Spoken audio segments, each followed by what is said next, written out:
A little heat on occasion. I am probably the president's #1 fan. The whole world did not forget. Nicki Minaj once said she would never jump on the Trump bandwagon. But then she stepped onto a MAGA stage, called herself Trump's #1 fan, and praised J.D. Vance as a role model for young people. In America, that is not just a preference, it is a signal. And every signal has a price. When celebrities step into partisan fire, they do not just lose followers, they lose doors. One viral clip can snap a contract. One headline can freeze a collaboration. So the most frightening question for every artist is this: when politics turns into a stage, who gets to decide who is still allowed to perform? And right now, the internet is waiting for someone who never speaks in polite cliches, Katt Williams. But what if his message is not meant to diss Nicki? What if it is a warning about a machine that will crush anyone who refuses to stay in the lane assigned to them? The past of a villain. There are career turns that surprise the public. And there are turns that make an entire culture stop and stare. Nicki Minaj's case belongs to the latter. Just a few years ago, Nicki stood on the complete opposite side. In 2015, she called Donald Trump's campaign childish, more political entertainment than real leadership. In 2018, she publicly opposed the zero-tolerance policy that led to migrant children being separated from their families at the US-Mexico border.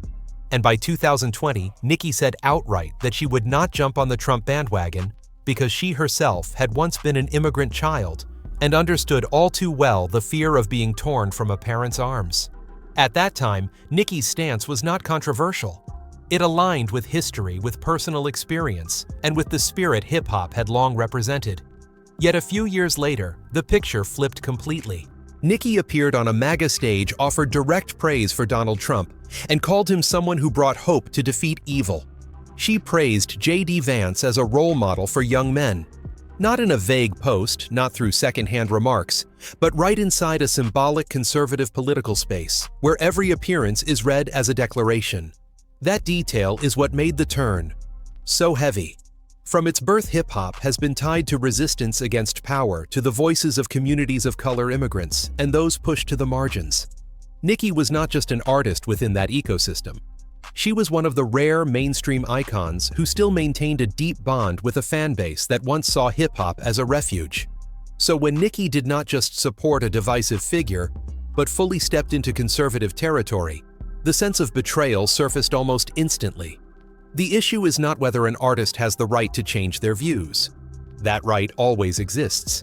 The issue is how that change unfolds. If this were merely a personal opinion, why did the entire industry erupt? Why did media outlets, award shows, and cultural debates all pivot around the name Nicki Minaj? And why in that wave did another name keep getting pulled in like a reflected shadow, even though that person had not said a word? That name was Katt Williams. Katt's presence in this story is not accidental.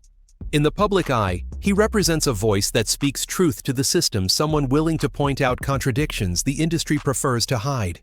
When Nicki turned in a direction that left many confused, the question stopped being about how she had changed. It became a larger, more dangerous question in the moment when hip-hop collides head-on with political power. Who will dare to say what everyone is thinking but afraid to name? And from that paradox, the story begins. The MAGA moments. To understand why this story goes beyond a personal statement, it is necessary to look straight at the sequence of events as they happened in proper chronological order. No debate over right or wrong. Just place the markers on the table and let them speak for themselves. The first marker appeared in November 2025. At that time, Nicki Minaj spoke at the United Nations about religious persecution, focusing on Christian communities in Nigeria. In that speech, Nicki openly expressed appreciation for Donald Trump's leadership, particularly regarding religious freedom. This marked the first time Nicki publicly linked Trump's name to a clear political and moral message on an international stage. It did not explode immediately, but it sent an initial signal Nicki was no longer standing outside official political spaces. 1 month later, in December 2025, that signal was amplified dramatically. Nicki appeared at America Fest, the annual event of Turning Point USA, a conservative youth organization with significant influence in America's right-wing political ecosystem. This was not a neutral conference. America Fest is a symbolic space of Trump-era politics. On that stage, Nicki directly praised Trump and Vice President J.D. Vance, calling them leaders young people can look to. Appearing there carried more weight than the words themselves. In modern politics, where you speak matters as much as what you say. It was at America Fest that a small but highly viral moment occurred. While praising J.D. Vance, Nicki misspoke and called him an assassin. The slip quickly turned into a viral clip, not only because of its sensitivity, but because the event was commemorating a conservative figure described as having been assassinated. Although Nicki immediately corrected herself, the moment was stripped of context and spread as a symbol of awkwardness, highlighting the tension artists face when stepping into unfamiliar political spaces. However, what matters most is the mistake did not cause Nicki to retreat. On the contrary, it happened in the middle of a fully supportive speech. The peak of the sequence arrived on January 28, 2026. Nicki appeared in Washington, D.C. at an event called Trump Accounts, held at the Andrew W. Mellon Auditorium. On stage, she called herself President Trump's #1 fan, held his hand in public, and affirmed that her support would not change. This was no longer a signal or an implication. It was a direct declaration delivered within the power setting of the U.S. Capitol. When these markers are placed together, one thing becomes clear. These were not scattered remarks, nor impulsive reactions to a single event. They were a series of public continuous actions, consistent in the spaces chosen. From the United Nations to America Fest to Washington, Nicki deliberately stepped into intersections of pop culture and political power. And it was that consistency, not any single quote, that forced the entertainment industry to pay attention. A defining moment. When the backlash surged, what surprised many people was not that Nicki Minaj had turned to support a divisive figure, but how she explained that shift herself. Contrary to public expectations, Nicki did not justify it. With policy, did not debate the merits of governance, and did not place herself in the role of a political activist. Instead, she repeatedly emphasized one thing. This did not start with politics. On the podcast where Nicki first laid out her decision clearly, she stated that her support for Donald Trump did not come from agreement with specific policies, nor from a desire to take sides in partisan warfare. According to Nicki, the moment she could no longer stay silent came from watching Trump be constantly attacked, mocked, and portrayed as someone who needed to be eliminated from political life at all costs. To Nicki, that pattern resembled something painfully familiar: collective bullying. She made it clear that this feeling was deeply personal. Throughout her career, Nicki had repeatedly become the target of smear campaigns, where every action, word, or silence was interpreted negatively. From industry disputes to conflicts with media to being assigned motives, she never claimed Nicki said she understood exactly what it felt like to be turned into a legitimate target for attack. So when she saw Trump treated in a similar way, she did not see a politician. She saw a human being pushed into a position she herself had once occupied. That empathy, according to Nicki, was the true starting point. From personal empathy, Nicki expanded to what she viewed as a core value: religious freedom. She repeatedly emphasized that this was not a new concern for her, but something she had long cared about. When speaking at the United Nations about religious persecution, Nicki argued that Trump had played a significant role in bringing religious freedom back to the center of political discussion. For her, this was not a right-wing or left-wing issue, but a matter of people being able to live according to their beliefs without punishment. At that point, Nicki framed speaking out as a moral choice, not a political strategy. The second key element in Nicki's explanation was what she called a mission beyond music. She admitted that for a long time, she had felt driven to do something beyond the role of an entertainer. According to Nicki, an event that occurred a few months earlier pushed her to a threshold where silence no longer felt mentally safe. She did not disclose details of that event, only stating that sometimes people are pressured to the point where they must step into a new role, even if they never planned to. What needs to be clarified is this: Nicki never said she was becoming a politician, a campaigner, or an official representative of any movement. In her statements, she consistently avoided policy language, avoided legal debates, and avoided naming Trump's political opponents.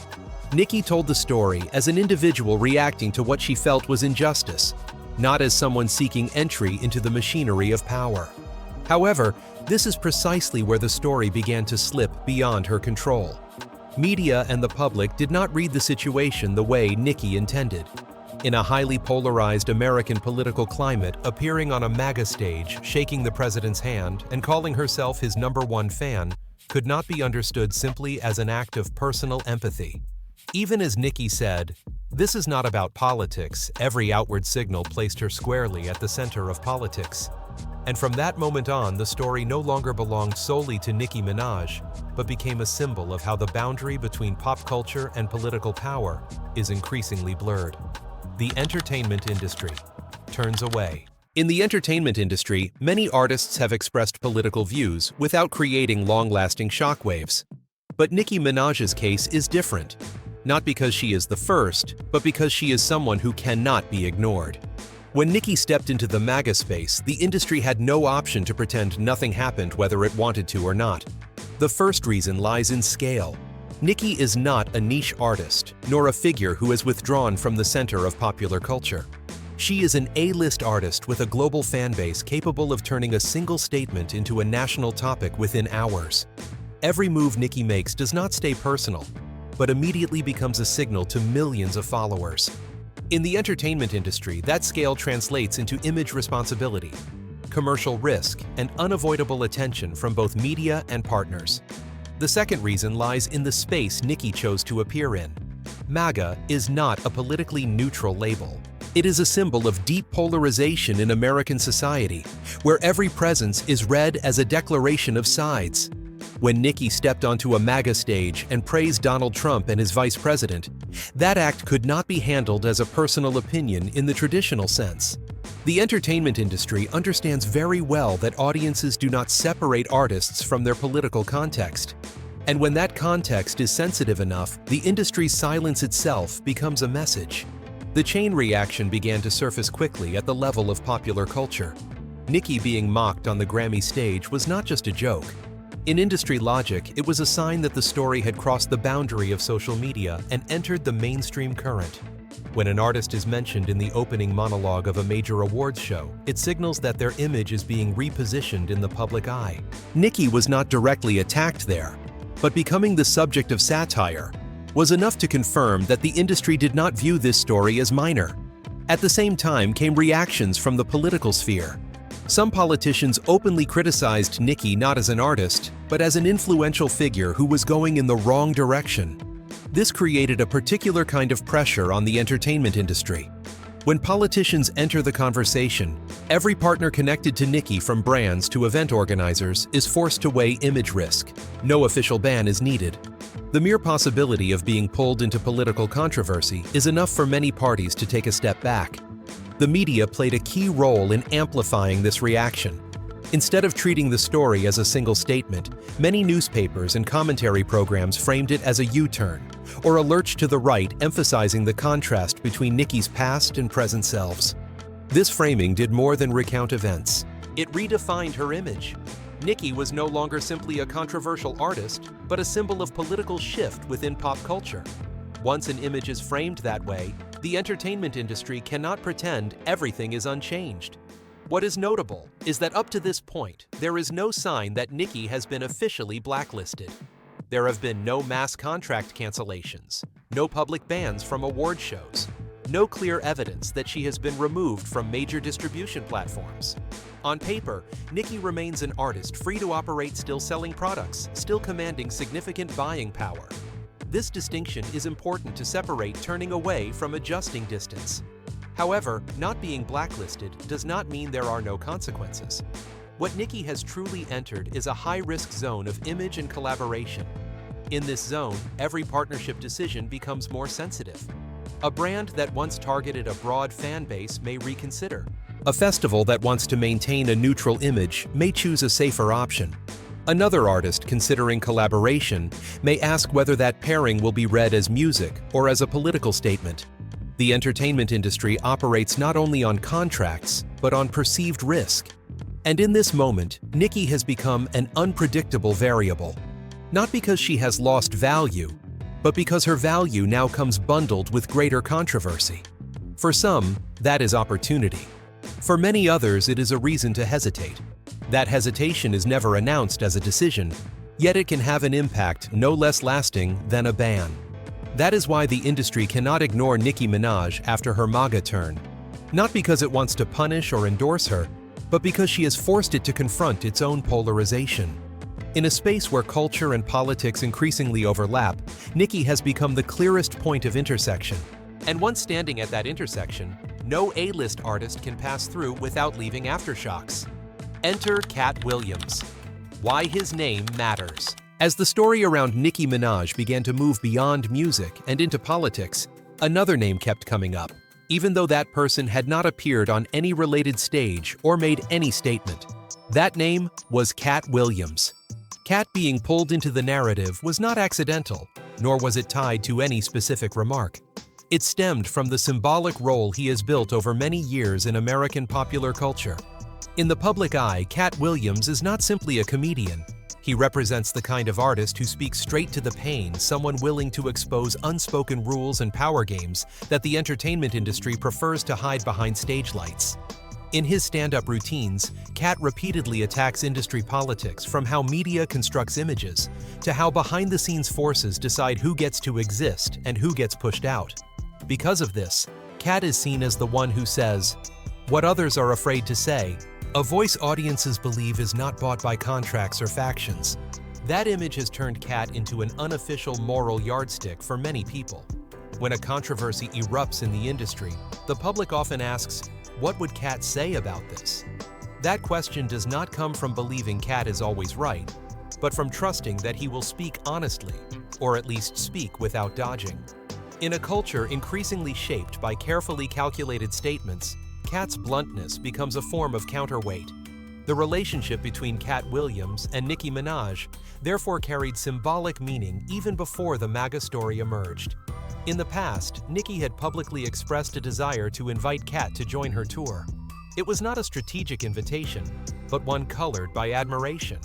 Nicki saw in Katt a similar energy, someone often viewed as too blunt, too loud, and hard to control by the industry.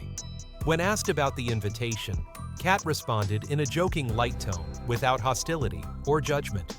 That relationship, though, not deep in collaboration, was enough to create a mental link in the public imagination. It was precisely that link that made Katt Williams' name special when Nicki turned MAGA. In the moment Nicki stepped into conservative political space, many people felt disoriented. They did not just question Nicki, they searched for a voice that could help interpret the shift. And Katt, with his image as someone who pushes back against industry politics, was immediately cast into that role. Not because he spoke, but because the public wanted him to. The internet operates on symbolic logic. When a story becomes too complex to grasp, people turn to figures who represent opposing values. Nicki, in many eyes, shifted from a symbol of resistance to someone entering the system of power. Katt, by contrast, remained seen as an outsider, someone who refuses to bow to any side. Attaching Katt's name to Nicki's story became a way for the public to construct a comparative axis, one side representing presence within power, the other representing refusal of power.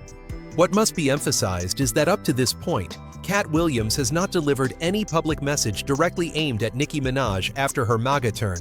There is no verified stand-up clip, no clearly cited interview, no post from an official account. Yet that has not stopped the internet from continuing to build theories about Katt sending a message. Because in crowd psychology, Katt's silence is not a void, but a surface, onto which others project their expectations. Here, Katt Williams' role lies not in action, but in meaning. He becomes a symbol of the larger question Nicki Minaj's story raises. Can an artist step into political power and still retain a position of resistance within hip-hop culture? And if not, who will step forward to name that contradiction? In the eyes of many viewers, Katt is the one capable of doing so, whether he chooses to or not. That is why when Nicki Minaj turns MAGA, the name Katt Williams is not pulled in as a side character. He becomes a reflective mirror, an unspoken standard by which the public measures Nicki's transformation. Not because Katt is a judge, but because in an industry where voices are often shaped by interest, his image represents the ability to speak truth without asking permission. And that is precisely what makes his name unavoidable in this story, even if he has not said a single word. The real message. What the silence signals. In this story, what confuses many people is not a shocking statement, but the silence. While the internet keeps waiting for Katt Williams to send a message to Nicki Minaj, what it receives is only a void. And it is precisely that void that needs to be read seriously. In the culture Katt Williams represents, silence never means agreement. On the contrary, silence is often a form of refusal to participate. Katt is not the kind of artist who reacts on the media's timetable, nor someone pulled into factional battles just because public opinion demands a stance.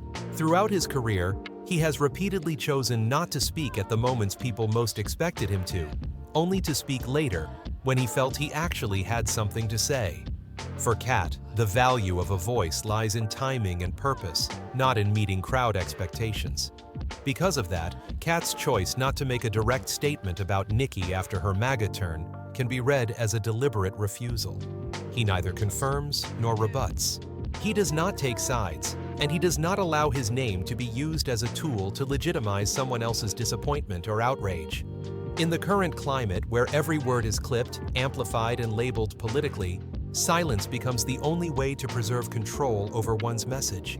This reading becomes even clearer when placed alongside the path Nicki Minaj is taking. Nicki steps into a political space where presence itself is the message. She does not need to debate policy or campaign for voters.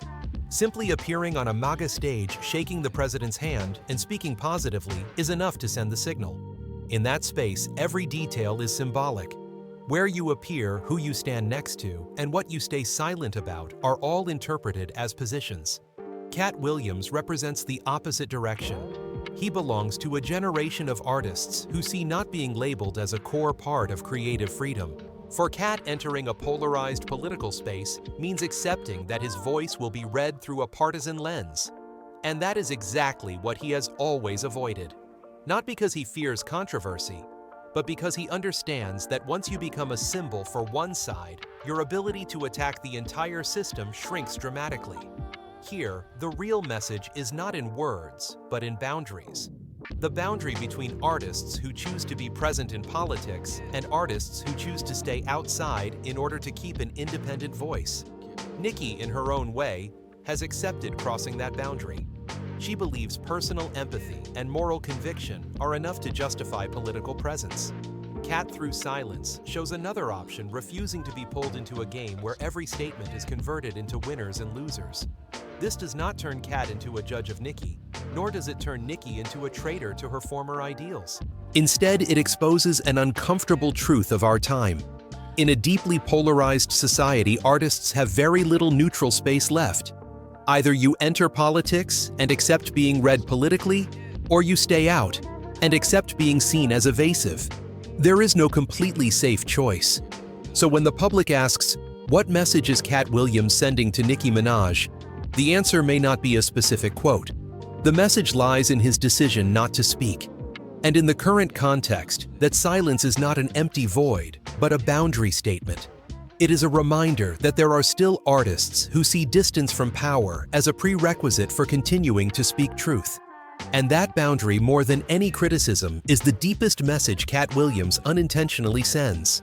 Not about MAGA, but about power. Looking back at the entire sequence of events, the most important point is not whether Nicki Minaj supports MAGA or turns away from MAGA. The core of the story lies in a subtler, but far more consequential shift. Nicki did not just change her views, she changed the spaces she appeared in. From music stages and popular culture, she stepped directly into highly symbolic spaces of political power. And that alone was enough to force the entire entertainment industry to react.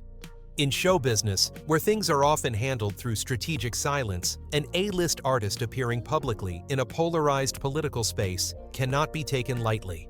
The entertainment industry may not issue any official ban, but it does not need to. By shifting perspectives, adjusting distance, and recalibrating collaboration risk, the system begins to operate differently. Nicki is still there, still famous, still backed by loyal fans. But she is no longer in the same safe position as before, where every move is read purely as entertainment. It is in this context that the symbolic presence of Katt Williams becomes especially significant, even without a word from him. Katt does not need to speak to become part of the story. The mere mention of his name signals that this is no longer just a political dispute, but a larger question about power and artistic freedom. Katt represents the ability to stand outside the system, talk about the system, and not be forced to choose a side. That contrast prevents Nicki's story from being read in only one direction. At a deeper level, this is a story about how power operates today. Power does not exist only in policy or titles, but in space. Who gets to appear where? Who gets to stand next to whom? Who is seen as belonging to which context? When Nicki chose to appear in MAGA spaces, whether for personal or moral reasons, she accepted being read as part of that power structure. That does not make her right or wrong, but it changes how every subsequent move she makes is interpreted. So the larger question is not whether Nicki betrayed her past, but this is Nicki freeing herself from an old mold, or is she stepping into a different power system with new constraints? In that system, freedom of expression may still exist, but it always comes with a price in image collaboration and public perception. And the next question, the one many people are waiting for most, is this. If one day Katt Williams truly speaks, who will he aim at? Will he criticize Nicki as an individual who chose to enter political power? Or will he turn his focus toward the industry itself, the one that creates pressure, forcing artists to choose between silence and sides? The answer, if it comes, will likely be uncomfortable for everyone involved. But that very anticipation makes one thing clear. This story was never only about MAGA. It has always been about who gets to speak, where they get to speak, and under what conditions. We encourage viewers to approach the content with an open mind, critical thinking, and to always cross-reference with multiple sources in order to form their own perspective. That's the reality of the game. Fame always comes with a price. If you vibe with the content and want the real uncut stories, go ahead and smash that like button and subscribe to the Black Vault.